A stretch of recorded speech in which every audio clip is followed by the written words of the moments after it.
He'd be 0-2, but he would have fought Tyson Fury and Anthony Joshua. It's not a bad couple of debuts, is it?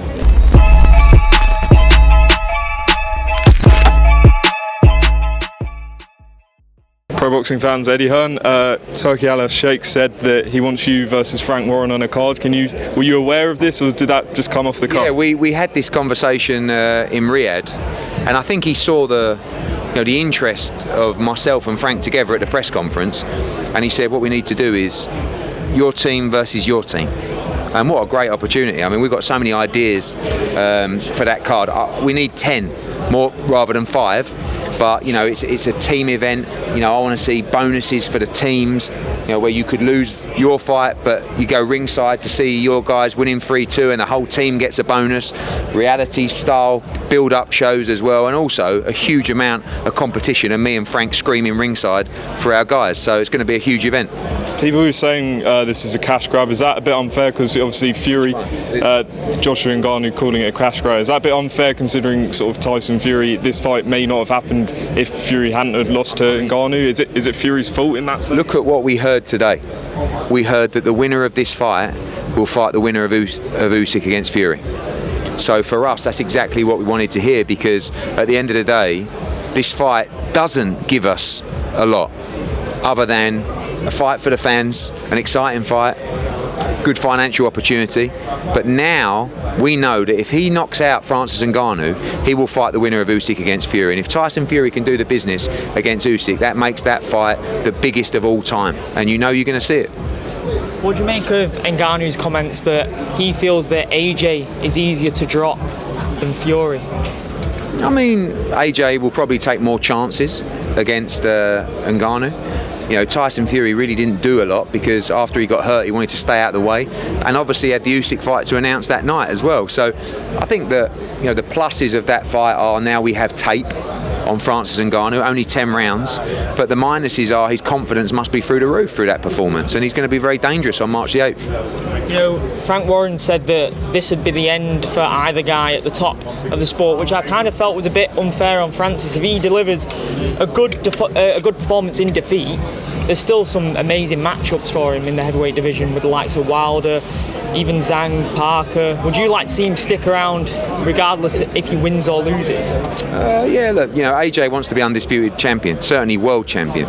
And if that's not available, what is the future in the sport? But you don't really want to be losing to Francis Ngannou, but at the same time it can happen. So got to be switched on and got to come through the fight. You think there's a future for Ngannou in the sport even if he loses? Sure. He'd be 0-2, but he would have fought Tyson Fury and Anthony Joshua. It's not a bad couple of debuts, is it? Eddie, sorry. So you're talking about the winner of this, fight the winner of Usyk Fury. There's obviously the rematch clauses in Usyk Fury deal, and there's also the situation with the IBF, and Filip Hrgovic is the mandatory. Where does that all stand now, or is it just a case that this idea of the winner of this fighting the winner of that trumps everything? Bet against him. I wouldn't.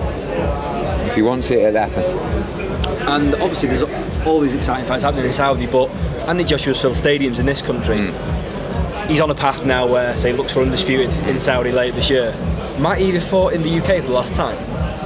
Possibly, yeah, possibly. I mean, all we want is for him to become world champion again, but the dream of being undisputed is now, like I said to him just before the head-to-head, wow, you're 2 fights away from being undisputed world heavyweight champion. And if he beats Francis Ngannou, he's 1 fight away from becoming undisputed. What a comeback that would be, after we looked like it was all come crumbling down. So we're very proud of him, but we also know the jeopardy and danger that comes with the Francis Ngannou fight.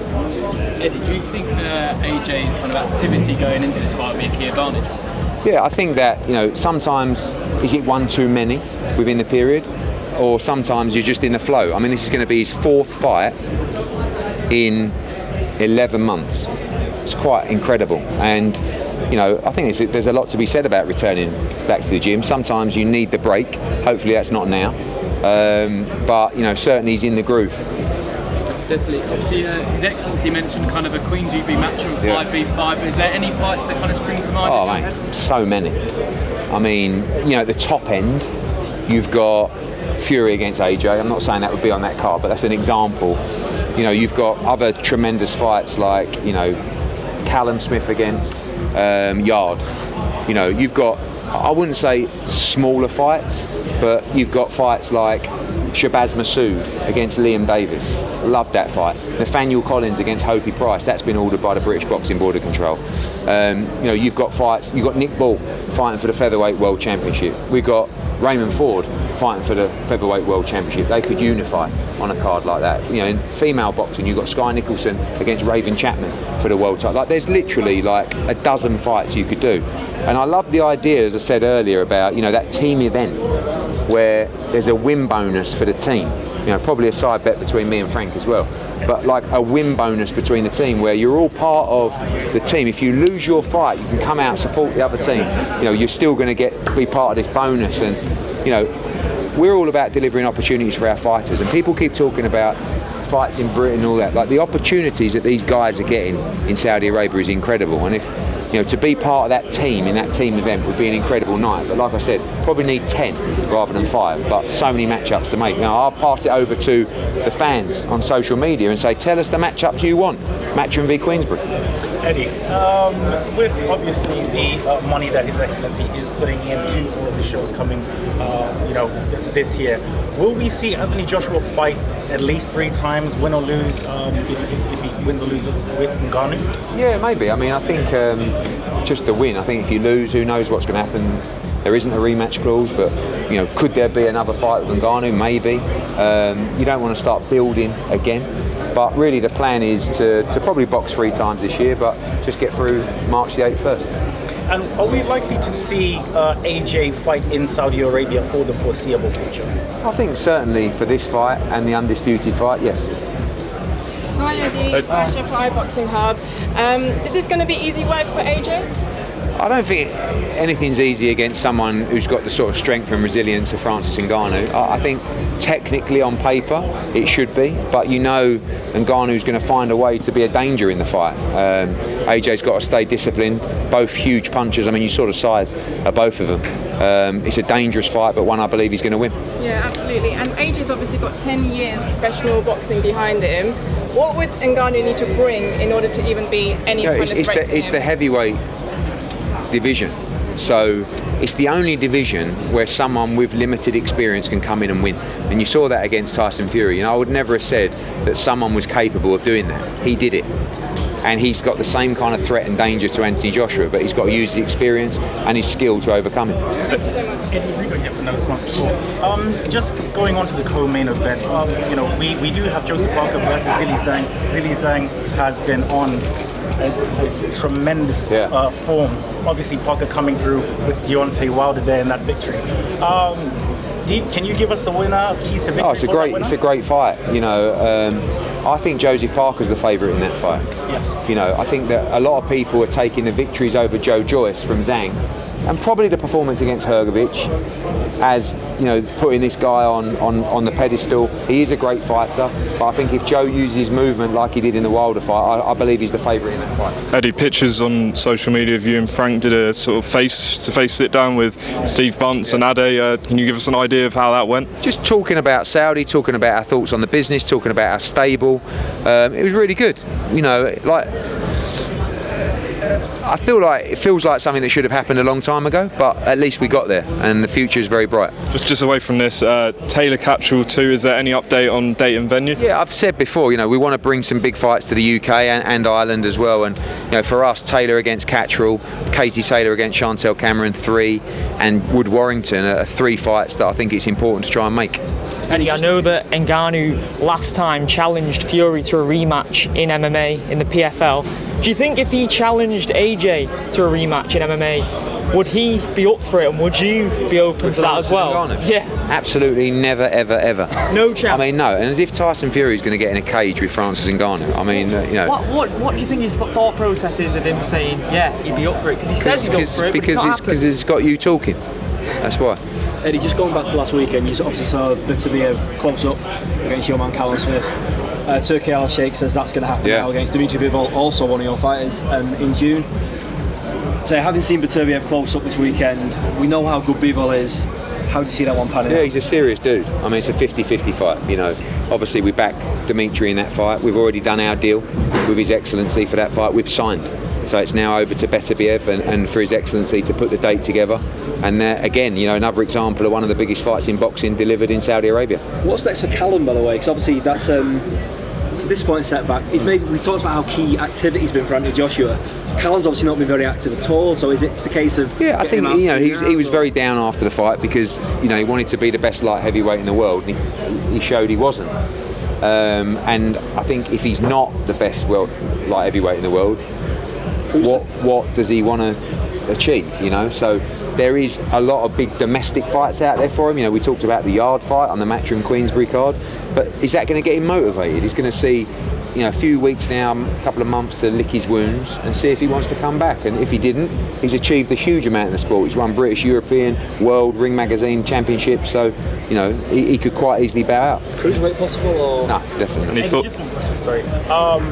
Will we likely see Jai Obataia versus Bradis Yes. on the Queensbury v Matchroom card? Yes, I believe there'll be an official announcement soon, but you can get excited about that one. It's going to be a tremendous fight. Any thoughts on Bellu's tweet about Beterbiev? Yeah, I think Tony's a very emotional guy. He wanted Callum Smith to win. I got a lot of criticism myself about comments, and when I said about it's like he's not human, I'm not talking about through taking performance enhancing drugs. I'm saying this guy fights like he is not human. He was not breathing in that fight. Like when people say he's not getting better, he's always been like that. He's 39 years old. And you've got a 39-year-old who's got elevated levels of HGH and testosterone. This guy's not normal. And I'm not saying that he cheated. We just wanted answers from VADA. So I'm sure he's clean. It wasn't an adverse finding. I don't know what else you want me to say. But in terms of his performance, when I say he's not human, a guy that is not breathing, a guy that cannot be hurt, a guy that continues to walk you down and throw punches that just beat you up, is a very tough challenge. And he's an outstanding fighter. I know that you got from VADA. No. We didn't get any answers from VADA. They said they tested more after. No, but they didn't test more. They just continued to test. So what they should have done was do more tests on that sample to give us the reasons why. He had obviously the elevated levels, and then 4 days later they were back normal again. I don't know, is that a good thing or a bad thing? I'm not a scientist, but if any promoter or person who represented the fighter didn't ask those questions, they'd be mad. It's not an accusation to Artur Beterbiev, it's just to understand why that would happen. Are you working with VADA? Obviously, Beterbiev has been tested, I'm assuming, after that fight. Are you still working with them to get more information on the spike? I'm going to write to them and ask again. But look, they're an outstanding agency. I think we're their biggest client.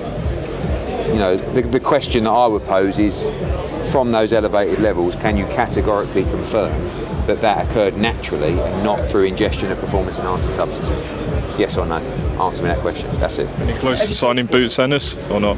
No, we're in chats with Boots Ennis, as everybody is. He's a tremendous fighter. I think he's going to be in a great position at £147. We're talking to 5 or 6 big names at the moment about bringing him to the team, but we shall see.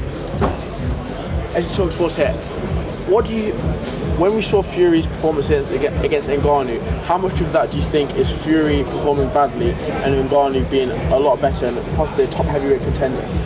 I think it's difficult to go into a fight with someone that you have no idea what they're going to do, how they're going to shape up, how they're going to throw a jab, little tells, everything. So it's difficult in that respect. I think Fury looked not scared, but obviously he had a fight already signed and he felt the power and he didn't want to engage. Is he at the end of the road? Is he slowing down? Is his punch resistance going? We'll find out on February the 17th. But I think you have to give credit to Francis Ngannou because he got in there and did it. Okay, last question, please. And it's also been announced that Joseph Parker versus Zhang Zhang's on the undercard of that. So we've got Joshua and Ngannou, obviously massive fight because both of them are from West African heritage. Obviously, it's in the Middle East. Zhang's a massive draw in China. Do you think we could be seeing possibly record-breaking numbers here? Yeah, I mean, last show did great numbers. This is going to do even bigger numbers. You've also got Fury Usyk. You're bringing all the big heavyweights from around the world. We've also got Justice Huni on the card. A great Australian prospect. Other heavyweights, Moses Itumu. Great young prospect as well. So it's great to see the heavyweight division moving and finally getting the fights that we want to see. Thanks, Eddie. Cheers. I'd like to give this opportunity to thank your father. Yeah. You gave my first fight. I don't know if you know me. What's your name? Donovan Smiley. Right, okay. Yeah, I boxed on the Nazim Ahmed and Paul Ingle. Okay. He gave me first fight. I was never supposed to be on his show. Good. But he put me on. and I was successful. So Well done. appreciate that. Congratulations. Thank you. Actually, you weren't even supposed to fight. Not supposed to fight. Jack Trickett tricked him. Really, Tricked Jack me, Trickett. yeah. Hi, Jack Trickett. Quality street. Eddie, last one. Yeah, thank you very much. I No worries, appreciate that. no worries.